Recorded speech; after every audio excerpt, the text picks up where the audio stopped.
Film Raging Bull yang disutradarai oleh Martin Scorsese pada tahun 1980 disebut-sebut sebagai salah satu karya sinema terbaik sepanjang masa.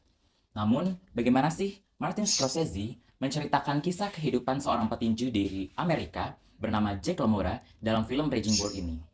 Hai, kenalin, aku Yusuf, dan di video ini aku akan menganalisis bagaimana Martin Scorsese menerapkan prinsip-prinsip bentuk film dan mewujudkannya dalam setiap elemen-elemen pada film Raging Bull ini. Jadi, tanpa berlama-lama, langsung kita masuk saja ke penjelasannya. Film Raging Bull ini didasari pada memoir yang ditulis oleh real life petinju Jack LaMotta yang berjudul Raging Bull My Story tahun 1997. Berangkat dari memoir inilah, Paul Schrader dengan bantuan Scorsese dan juga De Niro menceritakan kisah kehidupan Jack LaMotta yang berkesan namun juga tragis. Jack LaMotta adalah seorang petinju middleweight baru yang berusaha untuk memenangkan title middleweight championship, dan dalam prosesnya tersebut ia jatuh pada kehancuran dirinya sendiri dan kehilangan orang-orang yang ia cintai. Sebagian besar dari film ini dinarasikan secara linear, namun di awal kita perlihatkan sekilas scene di mana seorang pria sedang latihan monolog untuk penampilannya. Dan kita kemudian mengetahui bahwa pria tersebut adalah Jack LaMotta dari masa depan setelah ia pensiun sebagai seorang petinju. Kemudian film ini juga diakhiri dengan sebuah resolusi. Namun Scorsese memilih untuk menunjukkan ini dengan Jack yang melakukan monolog dari film On the Waterfront, sebuah film tentang seorang petinju yang memuda menyalahkan saudaranya sendiri atas apa yang terjadi pada kehidupannya. Jadi, seperti ada makna ganda dari scene ini, di mana Jack tetap saja tidak bisa akuntabel, tidak bisa bertanggung jawab atas aksinya sendiri, dan menyalahkan Joey karena tidak menjaganya lebih dekat. Namun, karena ia berbicara dengan refleksi dirinya sendiri di kaca, terlihat ada perasaan bersalah yang deep down dia miliki atas semua yang terjadi dari kehidupannya. Ini adalah gambaran struktur plot yang saya buat untuk film Raging Bull ini. Kita mulai dari tahun 1964, cut forward, kemudian 1941, kita pelan-pelan mengikuti kehidupan dari Jack LaMotta, kemudian kehidupan Jack LaMotta meningkat dengan secara drastis setelah ia kalah dari Robinson, dan setelah montage tersebut, ia bertanding melawan De Niro dan kehidupannya mulai menurun sampai ia berkelahi dengan saudaranya. Sempat stabil setelah ia menang dengan Blood Hile, kemudian setelah ia kalah dengan Robinson untuk terakhir kalinya, kehidupannya menurun drastis dan dia pensiun, sampai puncaknya adalah dia di penjara. Setelah dibebaskan pun ia kembali mencoba untuk memperbaiki hubungan dengan Joey namun tidak berhasil. Terdapat tiga karakter utama dalam film Raging Bull ini.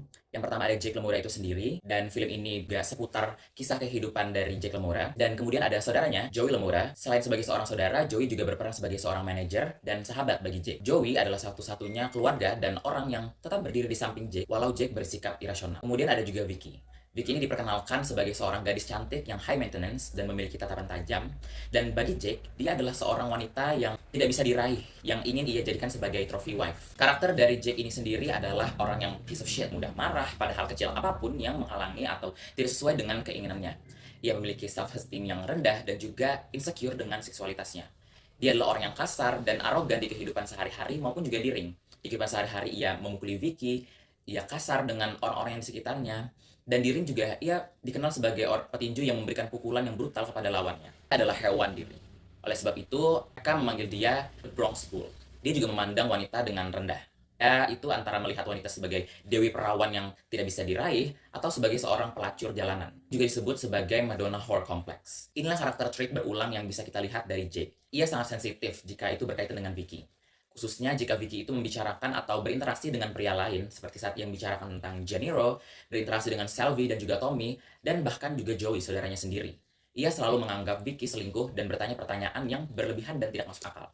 Hal lainnya adalah hubungan Jake dengan berat badannya. Saat ia memenangkan banyak pertandingan, seperti setelah montage yang berwarna itu, dan setelah memenangkan title Middleweight Championship, ia mulai lengah dan bertambah berat badan. Diikuti dengan sikapnya yang kasar dan makin insecure. Setelah pensiun, ia bahkan tidak memperdulikan lagi beratnya dan menjadi lebih gemuk dari yang sebelumnya kita pernah lihat. Saya, ini adalah tanda bahwa ia mulai kehilangan dirinya sendiri dalam pikirannya, dan semakin dekat dengan kehancuran yang ia bawa sendiri.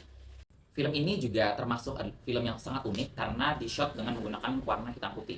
Dalam wawancara dengan GQ, Martin Scorsese menjelaskan bahwa keputusan ini ia ambil karena ingin mendiferensiasi film Raging Bull ini dengan film-film lainnya tentang tinju yang juga populer di saat itu. Pencahayaan pada film ini juga sangat menarik, di mana Martin Scorsese menggunakan pencahayaan untuk kehidupan Jake LaMotta di luar ring dengan cukup netral dan juga seperti meditatif. Namun, saat di dalam ring, Scorsese menggunakan efek-efek flash dari kamera fotografer yang hadir untuk mengelevasi ketegangan penonton dan membawa penonton pada suasana di atas ring. Sinematografi dalam film Raging Bull ini juga sangatlah menarik dan sangat distinktif antara kehidupan Jake LaMotta di luar ring dan juga kehidupannya di atas ring. Di luar ring, Scorsese cenderung untuk memframe karakternya dengan kamera work yang statis dan dekat saat interaksi seperti obrolan. Saat ingin menunjukkan perilaku karakter sekaligus lingkungan sekitarnya, saat ia berdialog atau tidak berdialog, Scorsese menggunakan long shot yang mengikuti karakter tersebut. Ini juga cukup konsisten dilakukan oleh Scorsese sepanjang film. Namun pada scene di mana Jake memukuli Joey, sini kita disajikan shot POV dari Joey sehingga membuat penonton itu berada di posisi Joey langsung dan merasakan suasana mencekam yang dan menyaksikan kesadisan yang dimiliki oleh si Jake ini. Di ring lah, Scorsese ini benar-benar all out dengan sinematografinya. Mirip juga seperti Jake yang melepaskan dirinya sepenuhnya saat ia berada di atas ring. Scorsese menggunakan efek asap, juga beberapa kali memasukkan suara banteng. Juga di beberapa scene ia menaruh api di bawah kamera untuk menangkap gelombang panas agar menimbulkan atmosfer dan suasana neraka dan memaksimalkan kesan Raging Bull dari setiap pertandingan. Ia juga memainkan framing ukuran dari ring untuk membuat penonton ikut merasakan apa yang Jake LaMotta rasakan. Ring terasa besar saat Jake LaMotta menang dan unggul, serta ring terasa kecil saat ia mulai terkalahkan dan dibrutalisasi. Memiliki warna hitam putih ini juga cukup menguntungkan karena banyak dari pertandingan di ring ini yang sangat gruesome atau sangat mengerikan gitu. Banyak bersimbah darah dan seperti film horor gitu. Beberapa momen mencolok yang meng-highlight pemanfaatan pencahayaan dalam film Raging Bull ini adalah pada momen-momen Jake bergulat dengan dirinya sendiri. Yang pertama ada pada saat dia bertanya kepada Vicky yang sedang tidur. Di sini pencahayaannya terfokus pada Jake dan hanya sedikit pada Vicky. Ini menunjukkan kekacauan batin dan juga masalah yang sebenarnya hanya ada pada kepala Jake, hanya ada pada pikiran Jake. Yang kedua ada pada scene Jake yang duduk di sofa setelah memukuli Joey. Di sini terlihat Jake yang berada di kegelapan, cerminkan pikirannya yang sedang tidak jernih. Berikutnya adalah scene yang paling menyedihkan di sepanjang film ini, di mana saat Jake berada di penjara dan mulai memukuli juga membenturkan kepalanya ke dinding sel. Cahayaan di scene ini sangat minim dengan hanya menerangi beberapa titik, menunjukkan betapa ia telah dikonsumsi oleh amarah dan juga insecurity-nya, hingga membuatnya berada di posisi yang gelap dan suram ini.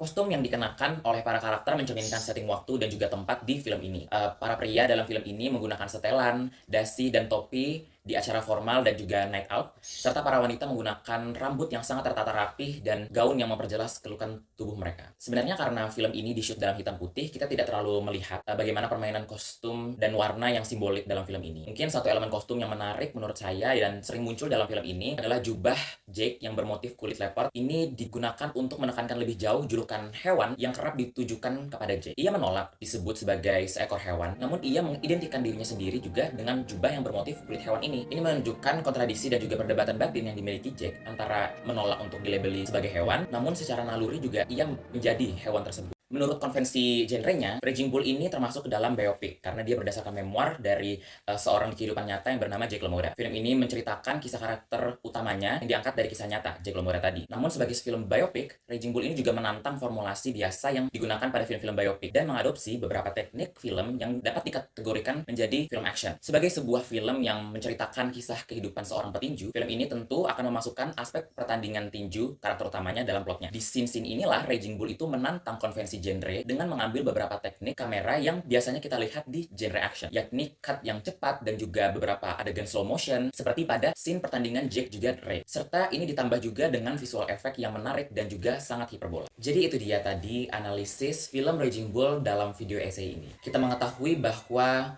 kisah hidup Jake LaMotta ini diceritakan dengan cerita yang mendalam, karakter yang kompleks, pencahayaan yang simbolik, dan sinematografi yang luar biasa dari Martin Scorsese dengan keberaniannya untuk menyutradarai film yang genre bending antara biopic dan juga action. Dari film ini kita mengenal sosok Jake LaMotta dari kehidupan nyata, seorang karakter yang brengsek yang wajar untuk dibenci karena itulah yang membuat dia manusia. Bukan manusia yang baik dan layak untuk dicontoh, namun seorang manusia yang nyata dan tidak sempurna. Dan Martin Scorsese menangkap kisah itu semua dengan sangat baik.